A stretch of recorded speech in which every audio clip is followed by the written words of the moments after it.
These people aren't just people, they're your rivals. Behold, it's a street full of rivals.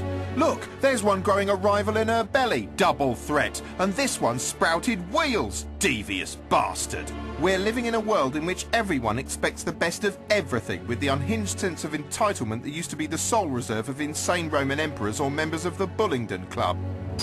The more we want, the less satisfied we feel. Happiness seems perpetually out of reach. Why? Maybe somewhere along the way we started actually believing what this little electronic bullshitter was feeding us. This week, how TV ruined your life by guffing dreams into your living room. Don't say it didn't, it did.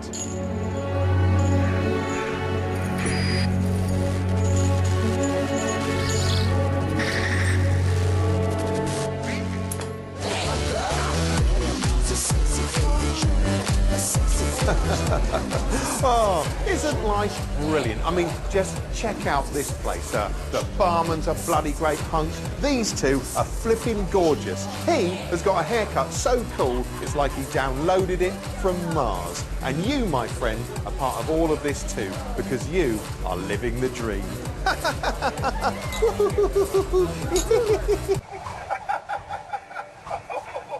Except you're not, are you? Because the dream's just that, it's a dream.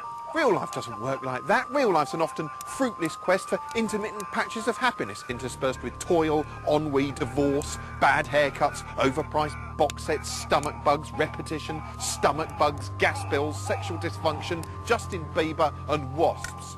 This is real life. Waste ground, tramps, bloke eating a rat on a stick. Cameron's Britain. How'd your rat? Too chewy? Yeah. See, even his lunch is disappointing, because this is real life. Ugh. That's why it's such a crushing mystery that half the time your TV's eager to stick happy-go-lucky wits like that in your eye. Why? Why? Why? Why? This is the world of aspirational television, aspirational being a wildly popular term in TV land. It's a world in which the majority of people are thin, attractive, witty, sassy, cool, fun-loving, thoughtful and happy and enjoy a life of cocktails, dick and shoes. The basic theory behind aspirational programming is that if you watch beautiful, fun-loving people on TV, you'll somehow feel like they're your friends, whereas in reality, of course, you're essentially just a tramp staring at them from the other side of the room. It seems every other show on TV these days has some sort of aspirational bent, but where did it all begin? Like everything evil in the universe, it came from the world of advertising. Many early adverts were functional things, little more than animated flickering billboards extolling the practical virtues of the products they were pushing. Before his toast and tea, give him a good big plate of cornflakes. No cooking, no messy washing up, eaten and digested like lightning. But as consumers began to realise that most products were basically the same, because it's all just stuff, isn't it? Advertisers began attaching fantasies to the products they were hawking. And often this fantasy was an opulent vision that could be all yours for the price of something that tasted like a refrigerated human organ inside chocolate. As the 60s swung into view, cool was the primary dream. The lucky cool adversods lived in a world of glamour, travel, foxy burqa babes and nice hair. Of course, instead of hair goo, they were actually flogging you a membership card. Buy this MacGuffin and you too can be one of the fortunate happy ones, complete with an enviably cool lifestyle. Then the 70s arrived and everything outdoors was shit awful. But luckily, the 2 or 3 members of the population who weren't outside rioting or being bombed or gobbed on were indoors being distracted by eerie images of upmarket aspirational living. Lovely taste of Nescafe Gold Blade. For that very special taste. As the 80s approached, the advertiser's desirable vision of the high life stuck. Conspicuous consumption was being celebrated for its own sake. Perhaps you could get your hand on luxury every day. But somewhere along the way, the glitzy, aspirational values of commercials leaked out and started infecting popular dramas. I first became aware of it in the 80s as shows like Dallas brought the billionaire lifestyle to the plebeian masses. Dallas was a sumptuous, conspicuously decadent soap detailing the existence of a family of impossibly wealthy American oil shits living empty lives. But even though it was clear money wasn't bringing the Ewings happiness, it was impossible not to envy them. Dallas was a massive hit which chimed with the money-worshipping 80s, which is why the BBC tried making its own version, Howard's Way, in which the sun-kissed oil barons were replaced by the rain-battered yacht set. It starred a regatta of barnacled curmudgeons racing to acquire swank wagons and drink problems, the winner being the one who hoarded the biggest treasure trove of red things. Getting ahead involved endlessly barking business-flavoured claptrap at one another. The entire design department is going, in the amalgamation. God. Shows like this helped shift our perception of tycoons and the importance of money itself. Game shows are a surefire indicator of how our relationship with money has changed. Not so long ago, everyone on game shows was chummy and nice, like this bunch. Let's meet the blue team. Hi, I'm Debbie Kate. Hello, Debbie. Max Weatherston. Welcome, Max. Felix Proud. Hello, Felix. Welcome. And I'm Penny Lowe. Hello, Penny. Nice to see you. And the shows themselves largely revolved around the simple pleasure of participating in a glorified parlour game on a ropey set. Who Had lots of money? Once the game was done, the contestants were delighted to accept mere products as prizes. Tea's made, please. Oh, you want the cheese made, do you? Fine, you can have that. That's the cheese made for you. And the whole shebang ended on an upbeat note as the fun gang of beaming neighbours waved goodbye to the cadavers back home. See ya! But now cold steel menace and raw money is the order of the day, and the game is a dog-eat-dog accumulation festival culminating in a bitter dispute. You're pathetic. Don't get personal. No, It's you only are. a You're show. It's a pathetic. game show. You're a selfish Yeah. cunt. Oh, it's like watching people knife each other to death in a skit, but less sexually arousing. Another harbinger of change is the shifting portrayal of wealthy people on screen. Back in 1985, while their lifestyles looked glamorous, fictional billionaires like JR were clearly the bad guys. 20 years later, actual living, breathing tycoons were being celebrated, and the more explicitly ruthless they were, the brighter their stars shone. You're sacked. You're sacked. You're sacked. Now get out.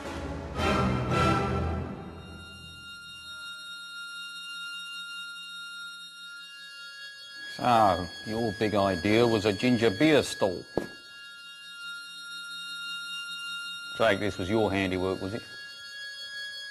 If I had the head of Kawasaki over and he asked to see an example of British marketing strategy and I showed him this, what do you think he'd say? Since you're too dim to speak when prompted, I'll tell you he'd say nothing. He's Japanese, they're a polite species. He'd look at it and simply stand there letting the shame hang silently in the air like a hot fart in a cold waiting room. Do you understand me? No, said the little boy from Thickington. Do you know where Thickington is? It's in Backwoodshire, twin with Knucklehead on Dunce. What I'm saying is, you're stupid. If you were beaming right now, I'd tell you to wipe it off your fat face, because even though he shat that out on his own volition, you're more to blame, if anything, for failing to intervene. Regular Johnny hands in pockets, aren't you? I suppose if your mum was drowning, you'd stand there and watch, would you? Eating peanuts and blowing off each time she choked down another neckful of pond. Well, the wrapper's a load of took. What's the toffee like? Tastes like something left in a kettle after the Dresden firebombing. Did you brew this or find it in a jar outside a Welsh clinic? Let the customer keep the cup, did you? Do you know how much those cups cost me? Didn't factor that in. No, let benevolent King Muggins pay the piper. Well, this ain't Clare bloody Cook bloody you land. You stunted jokes. You appalling, hairless little men. Shut it. Glue it shut, fold it over, roll it into a cone and work it up your dirt box. You're sacked. And you're sacked. You're both sacked. Now get out. Send your parents in so I can have them both strangled.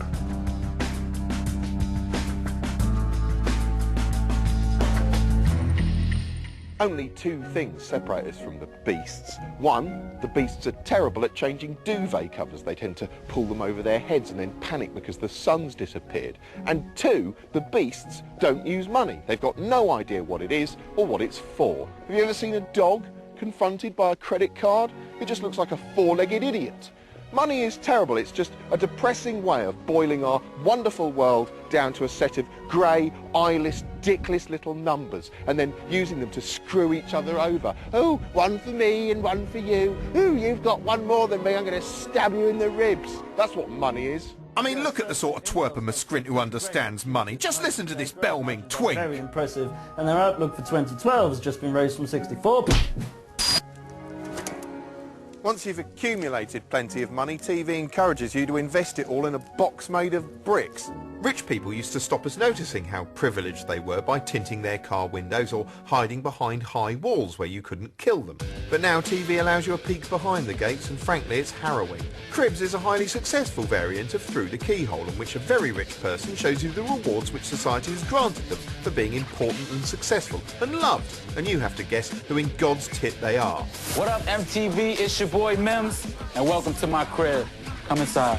Oh yeah, right, it's your boy Mims. We're going round your boy Mims's house, everyone. I don't know why he's famous. Maybe he invented super noodles. It's effectively a shopping channel of stuff that could have been yours if you'd been born in America and learned to rap rather than sitting on your arse in Taunton watching Cribs. Cribs dangles the aspiration carrot so impractically out of reach they might as well put it on a 1,000,000-mile-long stick tied to a rocket that's been fired into a black hole. People have always wanted nice houses, obviously. They're not mad, but back in the day, your options were limited.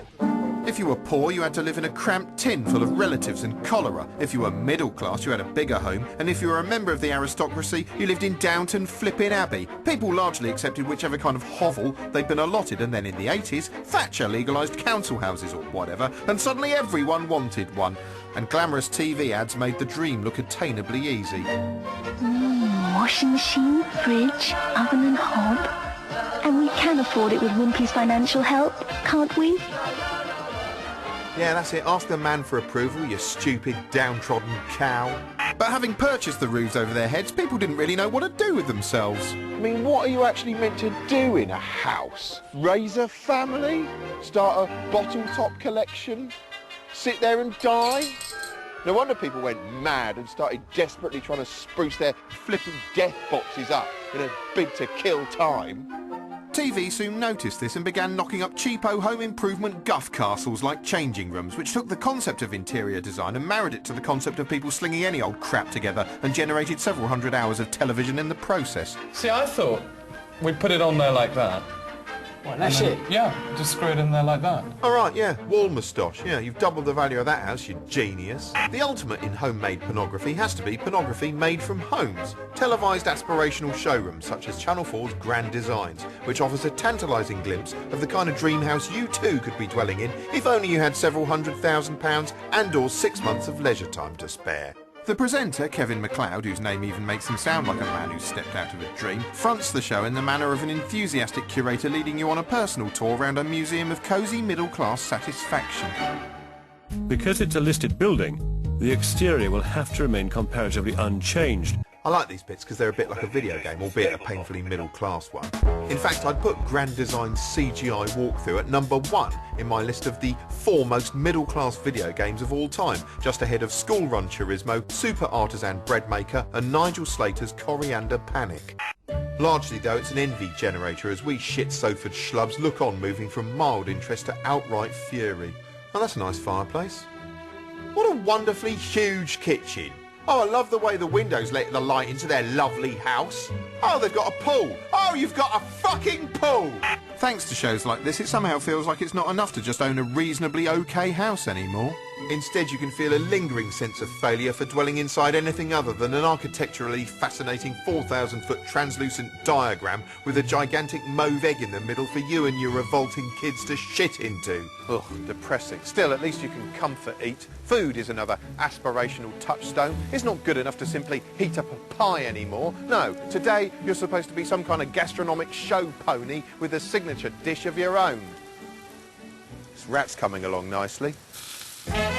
Once upon a time, cookery programmes used to concentrate on the business of cookery. Well, today we're going to take a look at some recipes using offal, or spare parts as I like to call it, because I never did like the word offal. Anyway, whatever you call it, offal or spare parts, liver and kidneys are certainly very good for us, and most nutritionists suggest that we should eat them well at least once a week to be really healthy and get all the correct vitamins that we need. Whereas today's cookery shows are less about food and more about lifestyle. Take the delicious Miss Dahl, in which a blonde supermodel floats around a lovely kitchen bibbling on about foodie-wood. A good bit of lemon zest. I think to have a dish named after you, you have to be a bit of a diva. I do, however, I think, have a bra named after me. Much rather have a dish, but I have a bra. Certainly makes my mouth water, which is handy because it also makes me feel like spitting at the screen. Still, if the way you feed your family has become an aspirational lifestyle choice, so has having a family full stop.